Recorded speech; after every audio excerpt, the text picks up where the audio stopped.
BJP তো এতগুলো রাজ্যে চালাচ্ছে, তো সেখানে ভাতাগুলো বাড়ায়নি কেন? সরকারি চাকরির মধ্যে যা শূন্য পদ আছে সেগুলোও যদি পূরণ করা যায় তাহলে প্রতিটা পরিবার খানিকটা সুরাহা পায়। সুতরাং ভাতাও থাকবে, কর্মসংস্থানের ব্যাপারও হবে।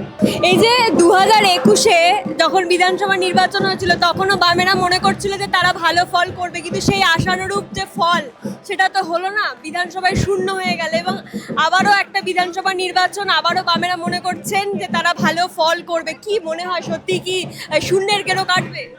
না, আসলে শূন্য আমি বিশ্বাসই করি না। বামেরা হয়তো বিধানসভায় শূন্য, গোটা পৃথিবীর ইতিহাস যদি আপনারা দেখেন যে বামেরা হয়তো এরকম অনেক সভায়, আইনসভায় হয়তো তার প্রতিনিধি নেই, কিন্তু রাস্তায় তো তার প্রতিনিধি থাকেই। বামেদের প্রতিনিধিরা সবসময় রাস্তায় থাকেই।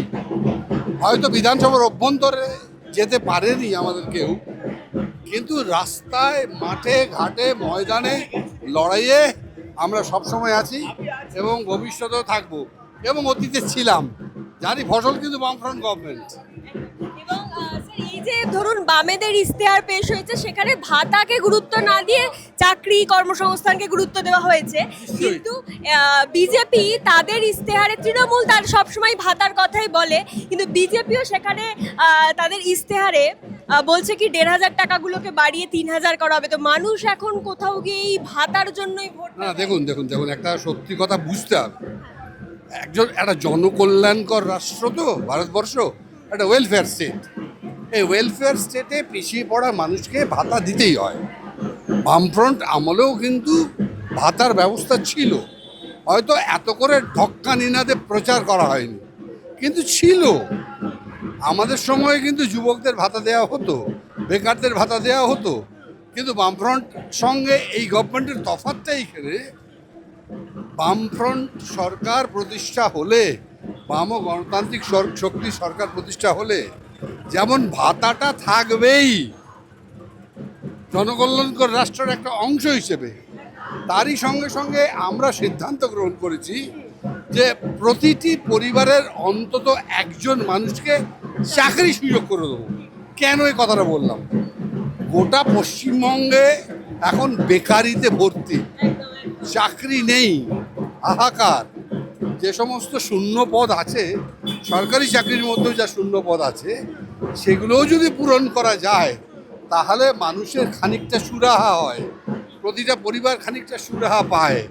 এবং একই সঙ্গে সঙ্গে যারা পিছিয়ে পড়া মানুষ আছে, যারা দলিত আছে, যারা আদিবাসী আছে, তাদের প্রয়োজন অনুযায়ী ভাতাটাকে আমরা হয়তো বৃদ্ধিও করতে পারি।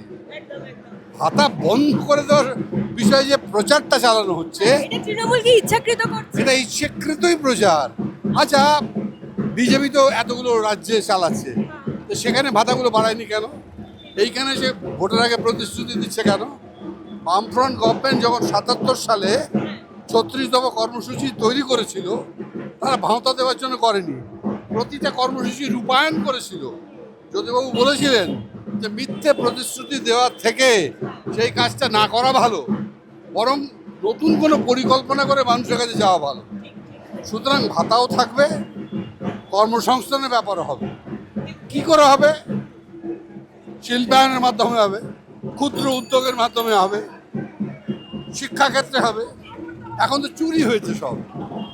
এই যে এত লোক, এত স্কুলগুলো সব ফাঁকা পড়ে আছে, শিক্ষকরা, আমার আপনার পরিবারের লোকেরা তো সেখানে চাকরি করতে পারে, তাহলে এসএসসি পরীক্ষাটা নিয়মিত হলেই হতো, তাহলে অনেকটা কমানো যেত। কিন্তু মানুষ কোথাও গিয়ে মনে করছে যে বামেরা বোধহয় আর উঠতে পারবে না।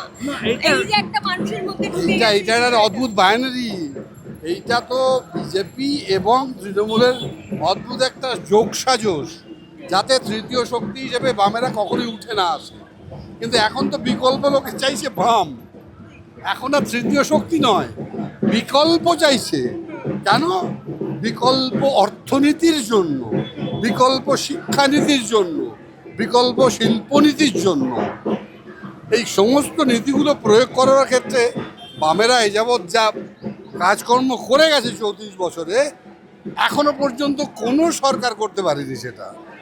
সেই কারণেই এখন মানুষ বুঝতে পারছে যে বামেদের এই মুহূর্তে পশ্চিমবঙ্গে ফিরিয়ে আনা অত্যন্ত প্রয়োজনীয় এবং গুরুত্বপূর্ণ। আপনারা আশাবাদী যে এবারে কটা আসন হতে পারে বা এরকম কোনো প্রেডিকশন এইভাবে প্রেডিকশন করা যায় না, কেননা ভোট তো মানুষ দেবে।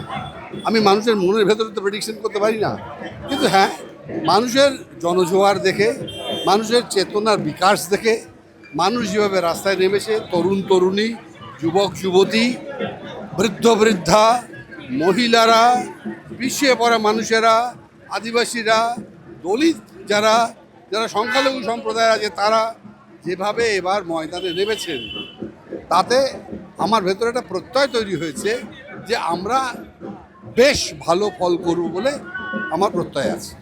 ধন্যবাদ। Thank you.